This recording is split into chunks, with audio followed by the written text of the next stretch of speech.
Hey, Tony Gaskins here, popping on in. Now listen to me. Now it's something I've been thinking about a lot here lately that we don't oftentimes get to talk about, and that is emotional intelligence.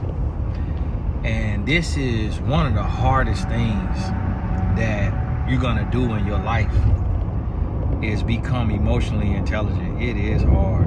And the thing about it is when you give in, like when you are not being emotionally intelligent, you will start to make people around you look like they are. And it's because you crack first. And I lived through this, I went through this, for a while, and, I blamed it on concussions, which may not be an excuse. Concussions are a real thing. They do affect the brain chemistry and the personality and different things and just the quality of life. Concussions are very serious. But I also realized that my brain still works, still functions, and God has graced me and blessed me to be able to make decisions. But what I would realize is that there will be times where I would get in my feelings or just be in my head, and I have people around me looking like they more emotionally intelligent than me.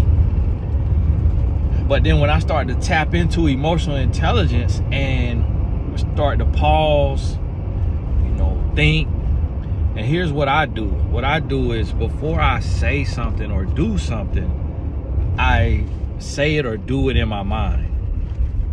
And then I evaluate. I look at the different possible outcomes, because especially if it's something you've done before, then you kind of already know the possible outcomes. And that's with anything. Before you say something to your child, before you say something to your spouse, before you say something to a coworker, before you say something to a boss or an employee, if you take the time and you think about it, you can kind of guess what may happen. And the same thing with an action before you do something. So being a faithful man also takes emotional intelligence. Being a faithful person, man or woman, it takes emotional intelligence. Is school back in? School back in. What is it, a cross country team running? School done got out of the cross country and they run in, boy. And so here's the thing. If, let's say there's a woman and she walking by and she got old nice shape on her,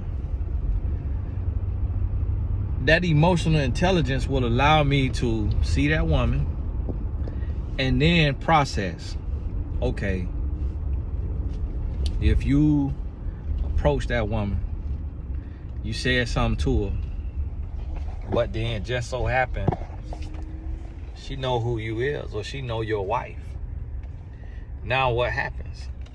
Now she goes and she tells this person, that person, yeah, that man came up to me and he said this and that to me, and I know his wife, and I don't think his wife will be pleased with that.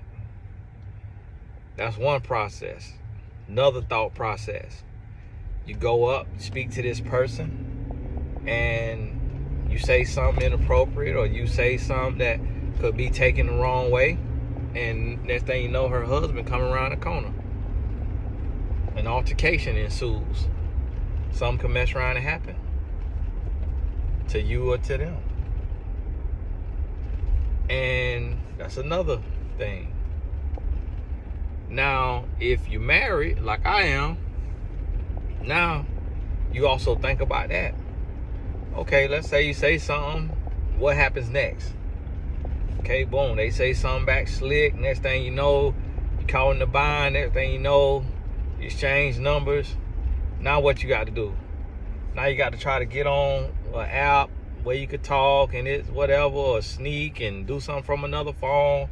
Then next thing you know, the person find out who you is, or they find out you're married. Then what happens?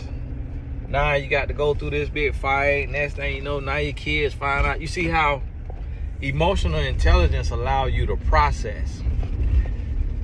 It allows you to process everything that could happen.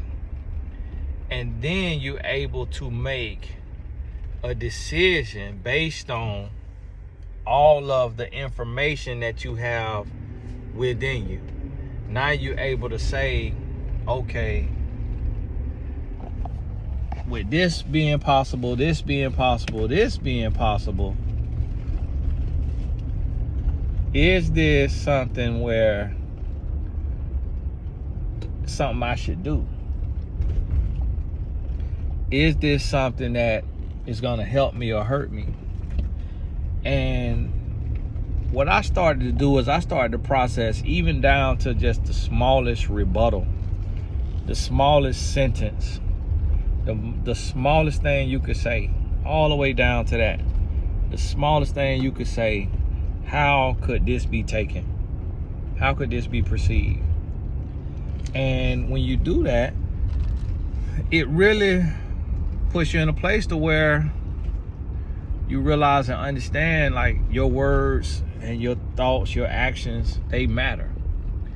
And this emotional intelligence, once you tap in, it's going to change your life, because being emotionally intelligent allows you to create more.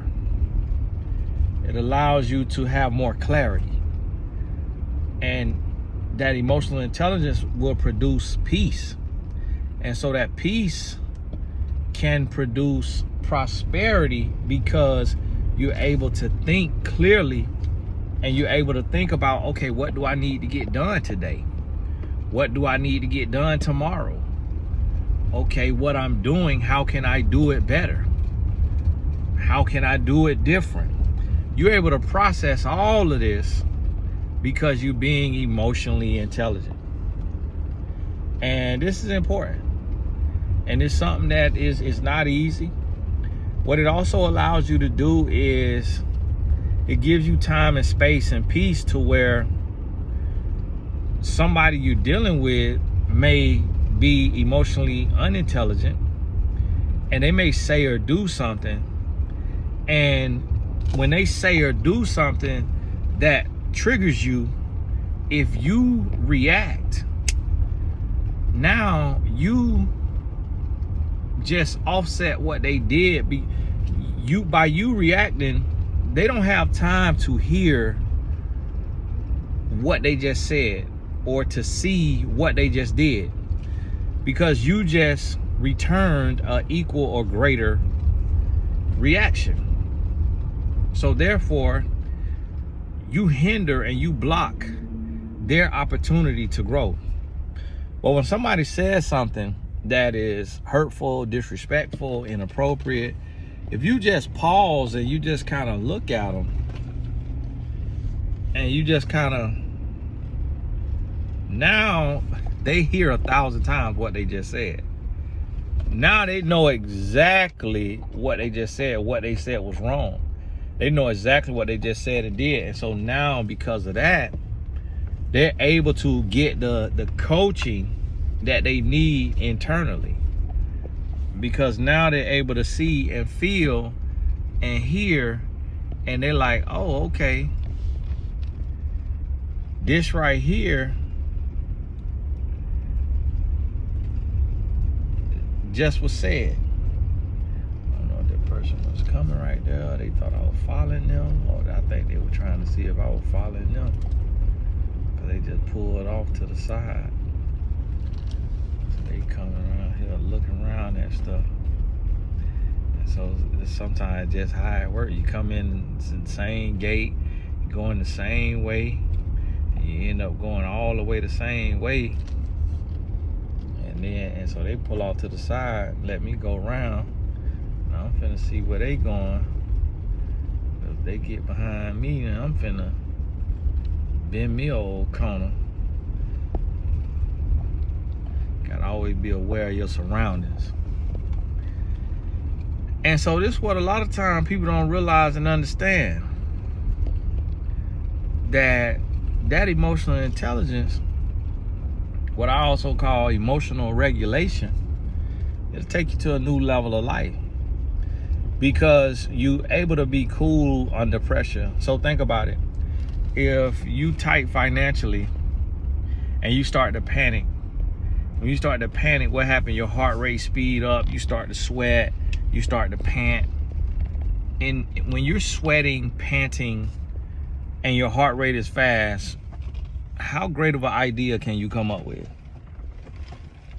But when you take a pause and you breathe, you inhale deeply, hold it, exhale, and you stay cool, calm, and collected, now how does your mind get to work?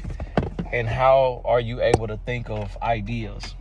How much better can you think of ideas? And so that right there is your little lesson on this emotional intelligence.